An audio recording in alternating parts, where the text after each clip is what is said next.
Buenas noches para todos, bienvenidos a este miércoles a las 7:30 de la noche, hermanos, en esta reunión que tenemos del estudio de la Biblia.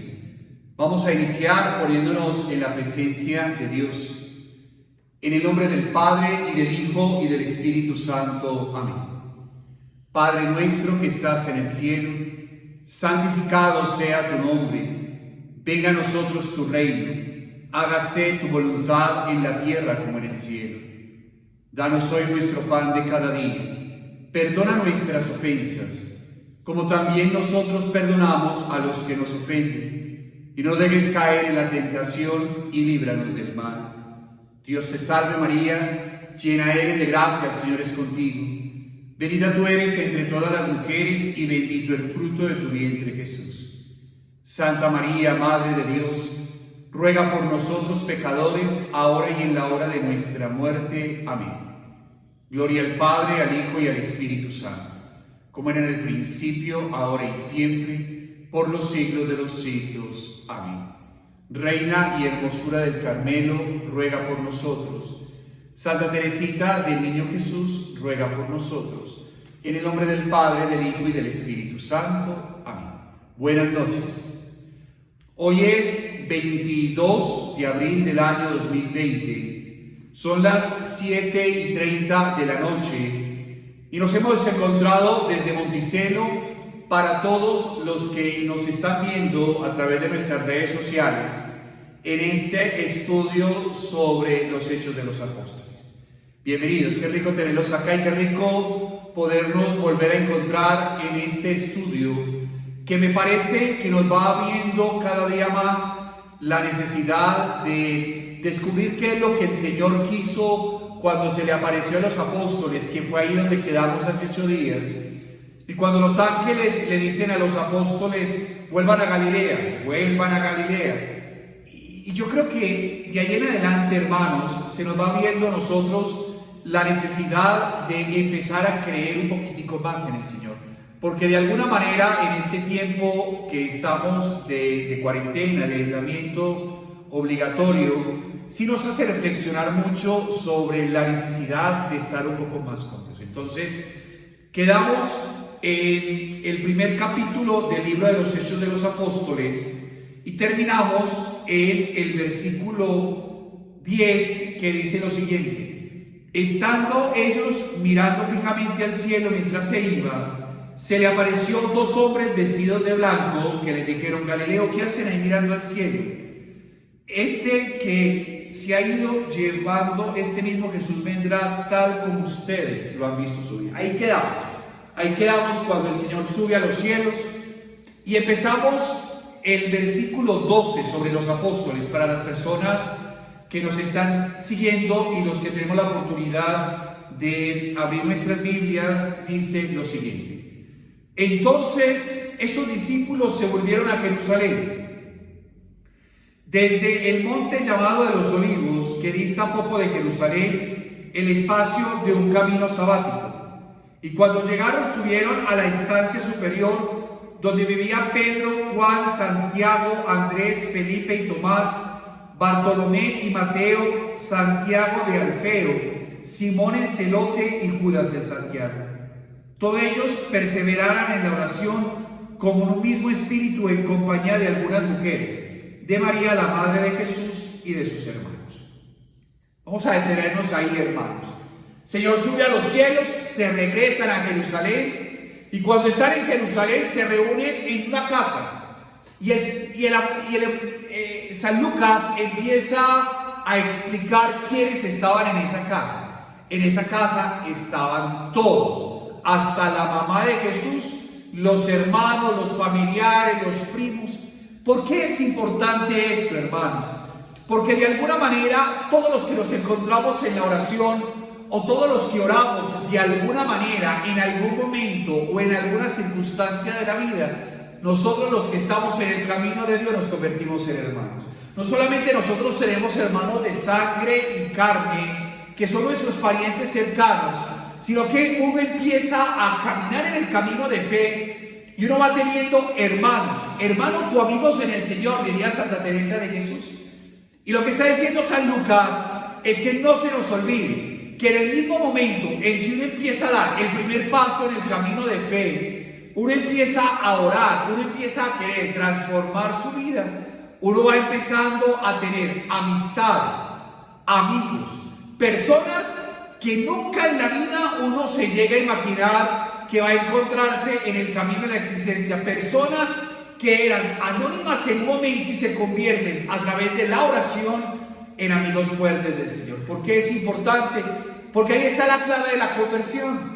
Cuando uno está alejado de los caminos de Dios, hermanos, uno nominalmente va a la Eucaristía, nominalmente lee algo de parte de Dios, pero no se compromete. Pero cuando nuestro camino espiritual, ese que estamos llevando, empieza a ver desde el corazón, uno empieza a darse cuenta que hay personas también que van caminando en este camino de Dios y Dios los va juntando uno a uno a las personas y uno va conociendo seres humanos que van caminando en este camino de fe. Es más, le estoy totalmente convencido que si yo esta noche pudiera revisarle su celular o su computador con el que me está viendo desde Monticello, seguramente en su celular está el padre tal, la hermana tal, la casa de espiritualidad tal, está el teléfono de nosotros de Monticello o el teléfono de su parroquia si no está aquí en Medellín. Está una serie de datos o de contactos que hace algunos meses o algunos años uno jamás pensaba que iba a tener en su celular. Es más, si yo pudiera revisarle los grupos suyos del WhatsApp, los que tiene usted el WhatsApp en su celular o en su computador, el grupo de oración, el grupo de Biblia desde Monticello, está el grupo de las que rezan el rosario, el grupo de esto, pero todos los grupos y todas las cosas que uno tiene son personas que uno se ha encontrado en este camino de fe, pero personas que estamos como nosotros queriendo aprender más del Señor, queriendo agradarle más a Dios, queriendo enamorarme más de Él y enamorar a Dios más de mí. Ahorita les explico esa frasecita que es una frasecita muy de los místicos. Entonces es normal que usted ya en su casa empiece a tener libritos espirituales, es normal que usted en su casa tenga un altarcito, es normal que en su casa usted tenga una velita, es normal que en su casa usted tenga una repisita con lugares o con recuerdos que ha tenido de retiros, de lugares donde ha ido a tener vigilias, en Eucaristías donde le han regalado algún tipo de estampita o rosarios. Es más, si yo pusiera, y ojalá pudiéramos hacerlo, que nos mandaran simplemente para ver cómo está su altarcito mientras estamos viendo esta clase, créalo de corazón que cada uno de nosotros tenemos un lugarcito especial donde nos encontramos. Si usted pudiera tomar una foto y mandarlo ahorita en nuestras redes sociales, veríamos que cada uno de nosotros tiene una imagencita de la Virgen, una imagencita de San José, una imagencita del Santo de Predilección, en el caso mío Santa Teresita, una imagen de Santa Teresa de Jesús. Eso, aunque parezca muy curioso y nos dé risa, ¿sabe por qué? Porque San Lucas, el evangelista, está diciendo que ellos todos se fueron a reunir a orar, que ellos todos se fueron a la parte y empezó a nombrar quienes estaban allá orando. Y créalo que a uno le parece que eso puede ser significativo, pero tal vez usted y yo también estamos orando. Y estamos orando en nuestras casas, estamos orando aquí en Monticello, en el caso de nosotros, pero todos estamos orando porque todos nosotros, usted y yo, lo único que queremos es aprender un poco más de la experiencia que tenemos con eso. Entonces, ese lugarcito piadoso que usted tiene en su casa y que nosotros tenemos acá, no solamente los padres en nuestras celdas, sino también en los lugares donde rezamos en común, se convierte en nosotros en ese lugar del encuentro. ¿Qué es el lugar del encuentro? Usted y yo tenemos un momento específico en el alma, no en la cabeza, como diría la Santa Madre, y se lo explico.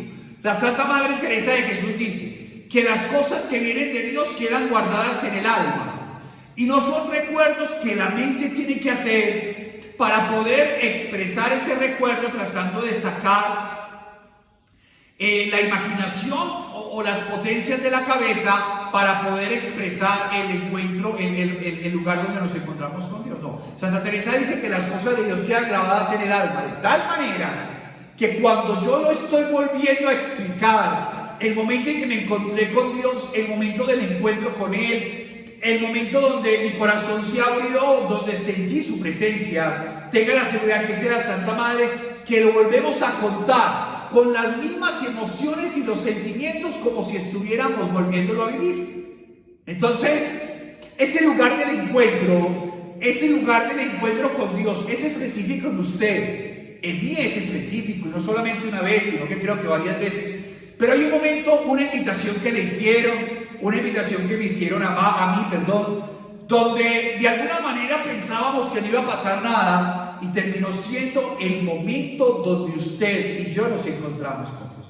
Hay una canción que dice que uno siempre vuelve a los viejos sitios donde encontró la vida. Por eso la ausencia es cuando, por ejemplo, en el caso de nosotros, de Monticello, y sé que en el lugar donde hay personas que no están en Medellín, ¿se acuerdan del lugar donde tuvieron la experiencia con Dios? O el sacerdote, o la religiosa, o la comunidad, o el retiro, ese momento donde uno encontró la vida, o el rosario. Entonces uno vuelve siempre a esos viejos sitios, que no son viejos sitios sino nuevos sitios, porque el lugar donde uno se encuentra con Dios, el lugar donde parte nuestro camino espiritual, se convierte en un lugar vigente en este momento como estamos en esta cuarentena. Es decir, cuando uno está en este camino de fe, a mí me gustaría tener en este salón, en esta noche, las personas que nos encontramos cada miércoles en Monticello y poderle leer esto. No solamente porque la podemos leer, sino que hay un antecedente, y escúcheme que creo que a usted también le pasa. Cuando va al lugar del encuentro, al lugar donde se encontró con Dios, a ese lugar donde verdaderamente siente usted que su alma está creciendo, créalo que hay un antecedente, hay un protocolo, y es: nos saludamos, nos abrazamos, porque nosotros somos demasiado afectivos, nos damos la bienvenida, qué rico viniste, hacemos un preámbulo antes. En el caso de nosotros de esta clase, venimos, nos saludamos, conversamos, y después compartimos esto, porque no es solamente un lugar para crecer, es el lugar donde se encuentra uno con los hermanos. Porque cuando uno se encuentra con los hermanos, siempre hay una fiesta. Por eso cuando usted va al lugar del encuentro, al lugar de la reunión, que ya no estará haciendo porque nos estamos quedando en casa, lo que más uno añora es encontrarse con los hermanos, encontrarse con el grupo de oración, encontrarse con el rosario que se hacía, encontrarse con el grupo puntual donde estaba yendo, que el Señor lo estaba llevando para crecer. Ese preámbulo es lo que también nos hace mucha falta a nosotros. Ellos se encontraron en la casa, dice el evangelista San Lucas, pero no solamente se encuentran, sino que todo encuentro con Dios genera un momento de fraternidad. ¿Y qué es el momento de fraternidad? El saludo, el abrazo, la bienvenida, el ¿cómo estás? Ese momento de protocolo antecitos, la risa, todo lo que significa encontrarse con los hermanos. Porque uno no se está encontrando con un desconocido, uno se está encontrando con un conocido que ha tenido un momento del encuentro con Dios, que si pudiéramos escuchar a esas personas, también todos nos volveríamos en común, que tuvimos una experiencia de encuentro, un lugar donde nos encontramos con Dios. Pero todos esos se convierten para nosotros en familia, no solamente la familia de carne y de sangre, sino también la familia del Señor. Y creo que entre las cosas que más extrañamos, y creo que el momento en que más extrañamos usted y yo, es ese protocolo anterior, es ese encuentro con los amigos, es ese encuentro con la familia espiritual, es ese saludo, esa bienvenida. Ya no lo daremos más adelante, créalo, que si puedo decirle algo de parte del corazón de Dios, al final ya se va viendo la luz en medio de este túnel, esa lucecita que siempre es la luz del Señor, y ya vamos saliendo, mirando la luz, siempre vamos saliendo de esta crisis, y ya vamos saliendo. Créalo que esto se va a convertir, o se está convirtiendo, en un cambio de vida y crea que esto se está convirtiendo en un momento de crecimiento, pero toda crisis, sea cual sea el motivo de esa crisis, tiene un final. Y yo siento que pronto nos volveremos a ver, los que estamos en Monticello, nos volveremos a encontrar antes de la clase de Biblia o alguna celebración. Cuando usted vaya a su parroquia en alguna parte de Colombia, del mundo, siempre habrá hola padre, o bienvenidos, o la fraternidad, o el abrazo, inclusive esa experiencia sabrosa de uno sentirse en familia. Por eso uno cuando va a un grupo, en el caso de nosotros de Biblia, o en cualquier grupo, inclusive en nuestra espiritualidad del Carmelo, uno va a un lugar donde lo conoce. Y si uno es anónimo, y si nunca ha ido por alguna razón y nunca ha pertenecido a un grupo, le hago una apuesta: vaya después de que pasemos esta cuarentena y créalo que cuando usted llegue a ese grupo no va a llegar como un desconocido, no va a llegar como un AA, va a llegar simple y llanamente como un amigo, y va a haber alguien que lo va a abrazar, alguien que lo va a decir la bienvenida, alguien que lo va a acoger, alguien que le va a decir este es el espacio, y seguramente palabras más, palabras menos te van a decir, como nos hemos dicho a todos en algún momento: hace mucho tiempo te estábamos esperando. ¿Por qué hago esta introducción? Porque después de que los discípulos salen y se devuelven, se encuentran en la casa todos a orar, y eso no es una oración impersonal, es la oración de los amigos. Por eso yo creo que cuando uno se siente solo, porque es normal que uno se sienta solo en esta cuarentena, uno es fácil poder llamar a algún sacerdote, como se lo decía. Si usted me prestara su celular, ¿cuántos padres aparecen en sus contactos? O mandar un mensaje al grupo tal, o a la comunidad tal, o a los grupos que usted tiene en WhatsApp, o en los grupos que usted tiene en el Face, o en las personas que usted tiene en contactos. Créalo que la gran mayoría de los que se tiene allá son personas que se han encontrado en el camino de fe. Porque uno no ora anónimamente, hermanos. Uno ora, y en el caso de los carmelitas descalzos, con varios. Por eso para nosotros los carmelitas, fraternidad siempre es encuentro con los amigos. Amigos fuertes del Señor. Seguimos. Me encanta que me ponga cuidado en esto. Quiero que me ponga cuidado en esta partecita. Vamos en el versículo 15. Uno de aquellos días, Pedro se puso en pie en medio de los hermanos. El número de los reunidos eran unos 120. Y les dijo: hermanos, era preciso que se cumpliera la escritura en la que el Espíritu Santo, por boca de David, había hablado acerca de Judas, el que fue guía de los que prendieron a Jesús, porque él era uno de los nuestros y obtuvo un puesto en este ministerio. Claro, porque si nos volvemos unas semanas atrás, todos nosotros sabemos quién fue Judas. Judas fue el que vendió al Señor, hermanos, unas moneditas.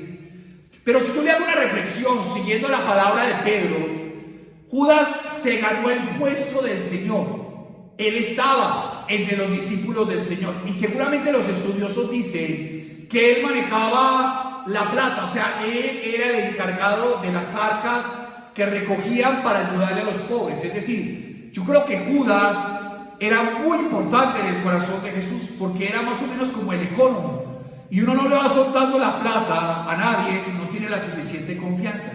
Pero ajeno a la función de Judas, yo a veces me pongo a pensar y le abro la pregunta a usted que me está viendo esta noche. Judas, que estuvo aproximadamente 3 años con el Señor, y el ladrón que le ganó el corazón de Jesús en la cruz, si uno pusiera en una balanza, uno pensaría, pues Judas estuvo viendo, compartiendo, estando, viviendo con el Señor para arriba y para abajo, viendo los milagros. ¿Por qué aparece este personaje, el que le ganó el corazón a Jesús en la cruz, y este que lo traicionó? Porque ajeno, y escúcheme con atención, y esto se lo digo con el alma, sea cual sea la equivocación que usted y yo tengamos en la vida, lo importante es sabernos a qué árbol nos vamos a postrar. O nos vamos a postrar en el árbol del desespero, que fue lo que le pasó a Judas, o nos vamos a postrar en el árbol de la cruz donde está el Señor. Esa es la clave, hermanos. O sea, que usted y yo no nos equivoquemos, pueden pasar dos cosas. La primera, que ya nos morimos y no nos dimos cuenta. La segunda, que ya no morimos y no nos dimos cuenta. Porque siempre vamos a equivocarnos. Siempre vamos a tener momentos de debilidad, momentos donde vamos a dudar del Señor, momentos donde se nos va a salir ese mal genio, donde vamos a tener momentos donde por más que queramos las promesas las vamos a poner entre paréntesis y vamos a equivocarnos. El problema de equivocarnos no consiste en equivocarnos solamente, consiste en que cada vez que yo me equivoque, sé y siento dónde tengo que postrarme para pedir el perdón. Y claro, cuando uno está en este camino de fe, uno va aprendiendo que el único lugar donde uno encuentra el perdón es en los brazos del Señor. Si Judas hubiera entendido lo que era la misericordia, seguramente tendríamos un 12º discípulo allí escrito en la Biblia. Pero el desespero, la sensación de culpa por la traición y por haberlo vendido, hace que este hombre se cuelgue en el árbol del desespero y no haya entendido lo que significa la misericordia. ¿Saben? Usted y yo haríamos la vida entera por poder hablar con alguien, confesarnos frente a frente con su sacerdote, con el sacerdote que frecuentemente le conoce su vida, con el director espiritual, pero como estos tiempos se volvieron un poco difíciles para eso, cada vez que uno se equivoca o cada vez que uno siente en su corazón que no está haciendo bien las cosas, cuando cualquier sacerdote, en cualquier Eucaristía, que uno empiece a escuchar, el Padre empiece el acto penitencial, uno simplemente le pide perdón a Dios en ese momento con el corazón y veremos que el Señor nos perdona. Judas no entendió la gracia de Dios. Usted y yo ya la vamos entendiendo, ¿verdad? La gracia de Dios es la gracia de un Señor que le dice a Pedro: Pedro, antes de que el gallo cante me negarás. Se lo dijo antes de que pasara. Pedro no le creyó porque Pedro se sentía muy seguro de sí mismo. Él creía que porque estaba con el Señor, que porque Jesús lo había nombrado el jefe de ellos, él ya estaba vacunado frente a la traición. Y mire lo que pasó. Pero el problema de Pedro es que Pedro entiende la dinámica de la gracia de Dios cuando Pedro, a la orilla de la obediencia, simplemente le dice: Señor, yo a ti te amo, porque solamente un corazón es capaz de sentir la necesidad de amar a Jesús cuando tiene la necesidad de sentirse perdonado por él. O sea, no se aleje del camino espiritual, porque mi pecado y el suyo no intenten alejarnos. Aunque su pecado y el mío intente alejarnos, aunque nuestros pensamientos de desespero, producto de esta pandemia, aunque nuestros pensamientos que se convierten en pensamientos negativos sobre el futuro, créalo que volver a Dios es simplemente pedirle perdón. Uno se levanta en la mañana y escucha una emisora que dice lo siguiente, el padre que dirige la emisora: Dios nunca, no se cansa jamás de perdonarnos. Somos nosotros los que nos cansamos de pedirle perdón. Entonces, si esta noche dice: esta noche amanecí con crisis de fe, no quiero saber nada, quiero borrar a todos mis hermanos a todos los grupos que tengo de WhatsApp, quiero salirme de todo, y esta noche me está escuchando y dice: ay Señor, perdóname, ya, pidámosle perdón juntos y sigamos adelante, que Dios no va a perder la oportunidad Él deja pasar por alto esto. Y cuando sintamos la necesidad, buscaremos la absolución del pecado. Pero quiero que sigamos aquí. Este pues compró un campo con el precio de su iniquidad, y cayendo de cabeza se reventó por medio y se desparramaron todas sus entrañas. Y esto fue conocido por todos los habitantes de Jerusalén, de forma que el campo se llamó en su lengua campo de sangre. Pues en el libro de los Salmos está escrito: quede su majada desierta y no haya quien habite en ella. Y también que otro reciba un cargo. Conviene pues que entre todos los hombres que anduvieron con nosotros todo el tiempo que el Señor convivió con nosotros, a partir del bautismo de Juan hasta el día en que fue llevado, uno de ellos sea constituido testigo con nosotros de su resurrección. Bien, ¿qué está diciendo Pedro? Pedro está diciendo: bueno, ya que se fue Judas, necesitamos llenar el espacio de Judas con una otra persona. Quiero que me escuchen con amor. Mire lo que sigue.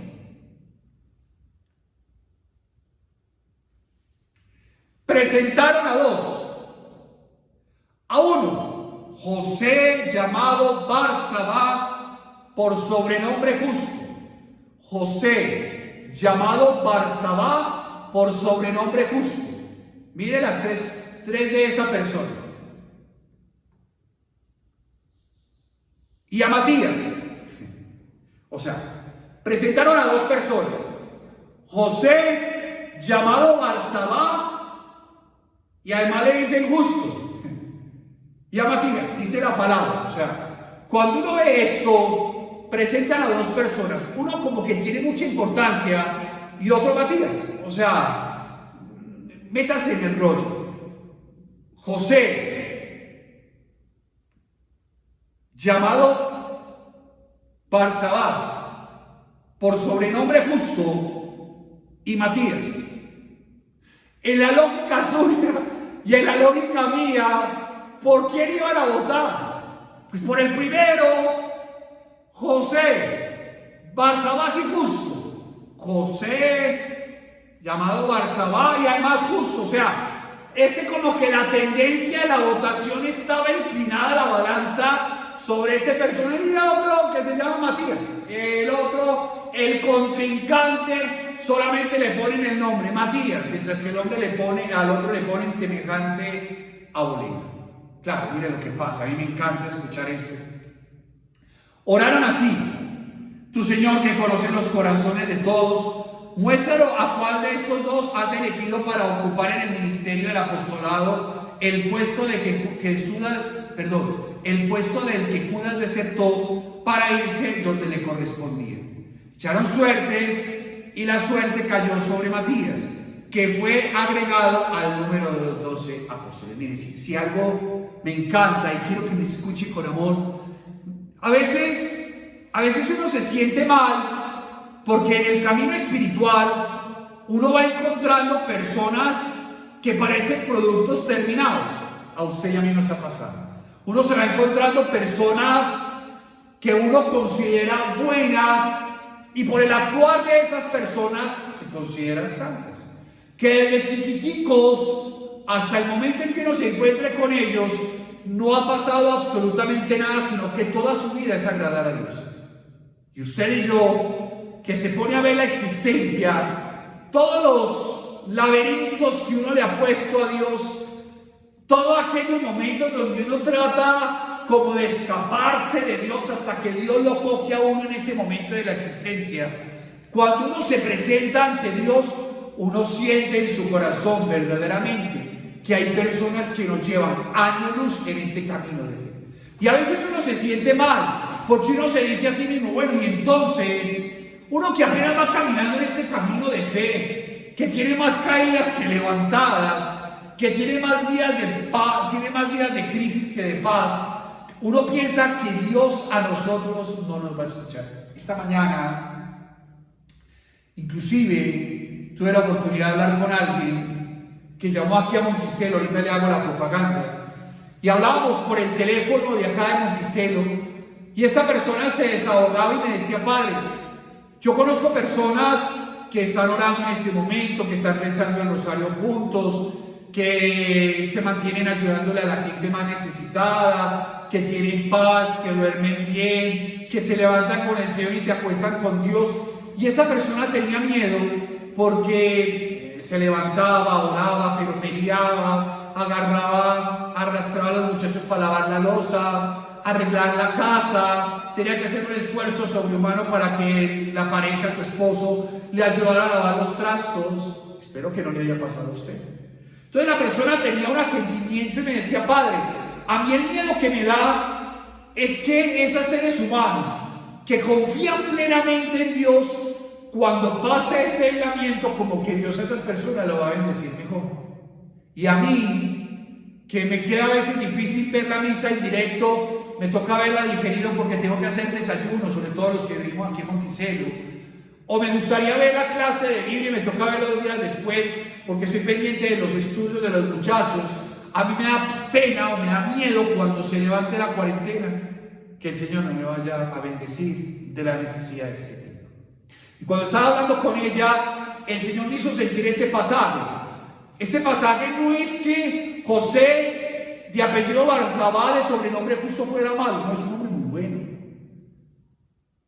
Y Matías era un hombre común y corriente. ¿Por qué eligió, Señor, a Matías y no al otro? No porque el otro sea malo, no, señores, sino para que cuando usted y yo leamos esto, créalo que Dios no tiene en el cielo estratos sociales. En el cielo no hay alguien mejor o peor, todos somos sus hijos, decía el Papa Francisco.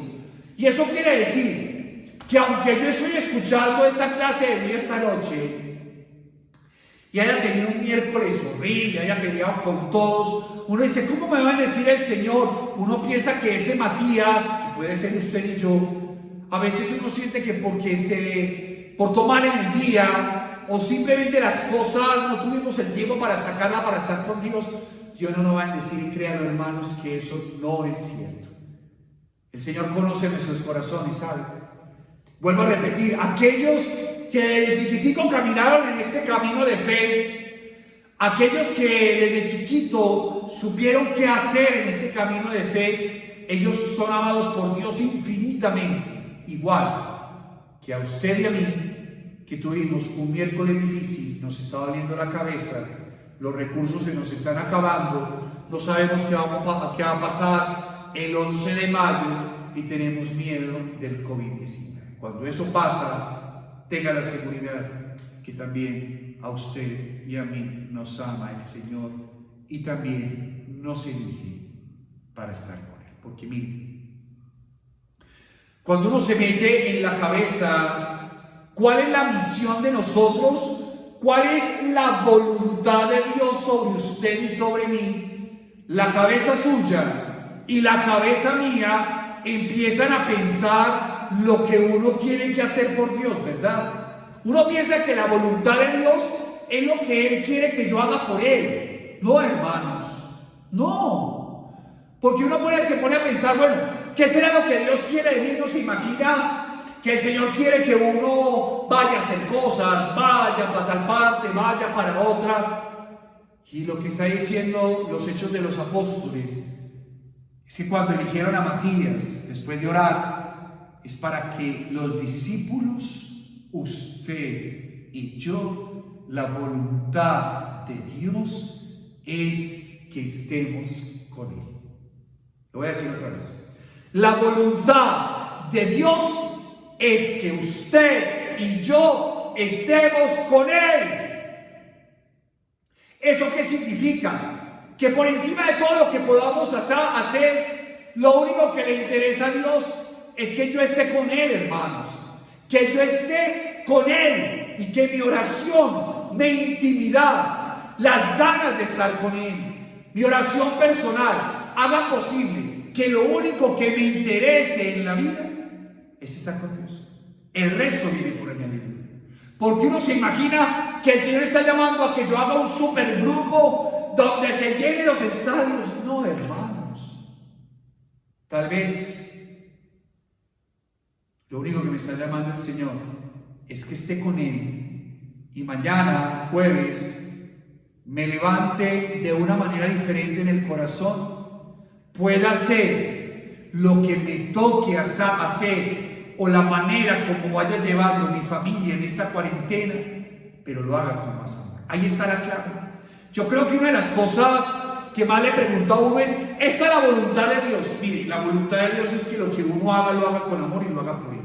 Sea cosas pequeñas y sean cosas grandes. Sea las cosas más sencillas de la vida, como hacer los oficios de la casa, como atender a alguien con amor, como saber entender que también hay personas en nuestra familia que están nerviosos, nerviosas, angustiados, angustiadas, y poder simplemente arreglar el asunto atendiéndolos con amor, orando por esos seres humanos, pidiéndole al Señor que encuentre la tranquilidad y la luz en medio de esta crisis. Porque créanlo de corazón, que nada me cuesta a mí yo sacar esta noche la Biblia allá en su casa, decirle, venga toda la familia, el Señor quiere que les hable. No, hermanos, usted mañana, cuando se levante a atender a su familia, es a los gritos, a los regaños, a los madrazos, diciéndole a los hijos cualquier cantidad de cosas, tratándolos de inútiles. Usted puede coger la Biblia esta noche y nadie le va a creer, o mañana y nadie le va a creer, porque saben,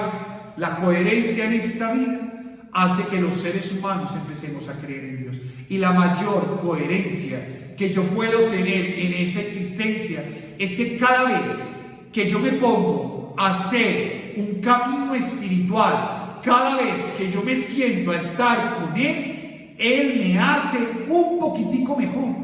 ¿Y qué significa ser un poquitico mejor? Que yo voy cambiando mi personalidad, que yo voy saliendo de mi egoísmo, que yo voy atendiendo a los demás sabiendo que lo estoy haciendo, no como una labor que me toca hacer, sino como algo que sale del corazón, porque toda experiencia que uno hace con la presencia de Dios lo hace a uno una mejor persona todos los días. Entonces, uno solamente dice: Padre, apenas salga de la cuarentena yo voy a predicar.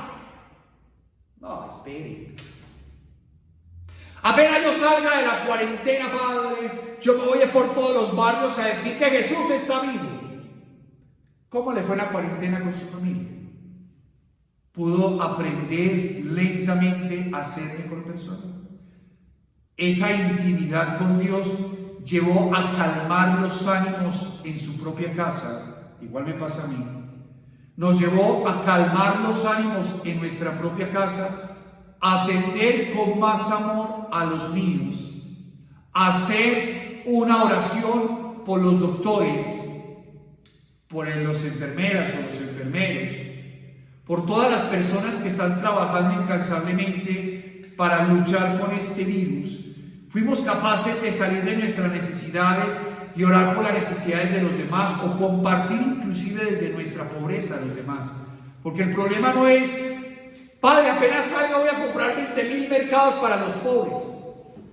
Si uno no se da cuenta que puede compartir un cubito de azúcar con el que está al lado, porque eso de pronto es lo que necesita, y así tenga 2 cubitos de azúcar, poder compartir uno. O en mi pobreza poder compartir algo con alguien que lo necesita. Créanlo, hermanos, que hay una frase en el Evangelio que a mí me da muy duro escuchar, porque es la frase que sintetiza este camino de fe. La frase es la siguiente: si yo soy fiel en lo poco, seré fiel en lo mucho. Y en este momento nos está pidiendo el Señor fidelidad en lo poco. Porque si somos capaces, a través de nuestra oración, a través de nuestro encuentro con Él, a través de estas clases de crecimiento espiritual, si somos capaces de creer y de crecer un poco más y ser cada día mejores personas en lo poco, que en lo poco, aunque parezca mucho, es en la cotidianidad de la vida, atendiendo con amor a los que están conmigo, sabiendo que la oración que estoy haciendo es para bajarle al grado de adrenalina y de preocupación con los que yo vivo. Si yo soy capaz de ser fiel en lo poco, preparémonos para ser fieles en lo mucho, porque seguramente al final de todo eso el Señor nos va a bendecir con muchas cosas. Pero si no aprovechamos este tiempo de gracia, ese tiempo donde yo puedo sacar tiempo para estar con Dios, bendecir a mi familia, estar pendiente de mis hijos, orar por mi economía, orar por la economía de mis familiares, ser generoso a las personas en medio de mi pobreza. Es que uno no necesita tener para poder ayudar, uno puede ayudar inclusive a los demás cuando ni siquiera tengo lo mínimo, o cuando tengo solamente lo mínimo. El que es fiel en lo poco será fiel en lo mucho. Por eso, si algo quiero pedirle ya para terminar esta noche de crecimiento espiritual, esta noche de Biblia, es que Matías significa usted y yo. Somos seres humanos comunes y corrientes con ganas de ser mejores. Seres humanos comunes y corrientes que de la noche a la mañana se nos presentó algo, y es que sin querer, sin pensarlo, sin que a usted y a mí se nos haya revelado absolutamente nada, un día cualquiera en nuestro país lágrimas. Sin tenerlo pensado ni presupuestado, nos tocó vivir como estamos viviendo en este momento. Y aquí en este momento es donde uno empieza a mirar quién es uno, quién es el otro, cuáles son las cosas que tengo que empezar a resolver en mi vida. pero sobre todo a estar con Dios, a estar con Dios. Él nos está pidiendo a usted y a mí que hagamos grandes cosas. Él nos está pidiendo que hagamos lo que nos toca hacer y lo hagamos con amor. A la mamá del cielo, a la Santísima Virgen María, a esta mamá que nos enseña, nos ayuda y nos acompaña, le encomiendo sus necesidades y las mías. Le encomiendo todo lo que guardamos en el corazón. Voy a cerrar los ojos, sé que tenemos, y le pido que cerremos los ojos para hacer una pequeña oración. Sé que tal vez me está viendo en el lugar donde está su altarcito, seguramente está bien ahí. Pero a esta mamá encomiendo sus necesidades, las de nosotros, los sacerdotes, las personas que están trabajando, cuidando a los enfermos, a aquellos que están en primera línea frente a esta enfermedad. Le pido a ella que nos bendiga y nos acompañe, que nos haga entender que lo que nos pide Dios que hagamos, eso lo hacemos con amor. Que no pensamos hacer otras cosas, que seguramente usted y yo pensamos que Dios nos está pidiendo más cosas, ¿no? Lo que estamos haciendo, hagámoslo con amor, con mucho amor. A esta mamá le pido con humildad que nos regale un sueño muy tranquilo, que pacifique nuestra alma, para que nuestra alma haga el descanso del Señor en nosotros. Como dice Santa Isabel de la Trinidad, pacifica, Señor, mi alma, haz de ella el lugar de tu descanso, el lugar de tu consuelo.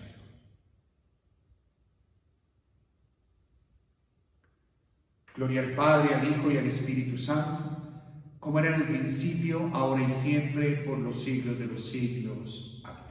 Dentro de 8 días nos vemos para seguir este estudio de Biblia. Nosotros desde acá de Monticello, desde esta casa, hemos habilitado una línea telefónica donde usted puede llamar de 9:30 de la mañana a 11:30 de la mañana, todos los días de lunes a viernes. Ya lo ve el teléfono. Si usted necesita hablar conmigo, con el Padre Jorge Iván, con el Padre Miguel Ángel, con el Padre Hernando, usted le gustaría, no sé, confesarse inclusive, podemos escucharte, podemos darte la bendición, podemos darte la absolución, acompañarte espiritualmente, escucharte en tus cuitas. El teléfono es 311-4444 en Medellín, o sea que el indicativo es 4. Si usted está en Medellín, usted puede llamar, seguramente alguno de nosotros estará ya en la línea, te escucharemos tus necesidades, te bendeciremos las cosas, bendeciremos el agua, te bendeciremos a ti, a la familia, escucharemos tus cuitas. No estás solo, créalo que desde Monticello te estamos acompañando y nos estamos acompañando mutuamente en este tiempo de cuarentena. Vuelvo a repetir el teléfono, 311-4444, para los que están fuera de Cali, de Medellín, perdón, indicativo 4, para los que estamos acá en Medellín directamente marcamos, y todos los días de lunes a viernes, de 9:30 a 11:30 de la mañana, puedes llamarnos, te saludamos, te preguntaremos cómo estás, hacemos una oración pequeña, te daremos la bendición, porque créalo de corazón, ustedes no están solos. Nos tienen a nosotros los carmelitas descalzos y nos tienen a esta casa de Monticello que los acompaña con nuestras oraciones y nuestra compañía espiritual. Dios los bendiga. Nos vemos dentro de 8 días. Bendiciones. Muchas gracias.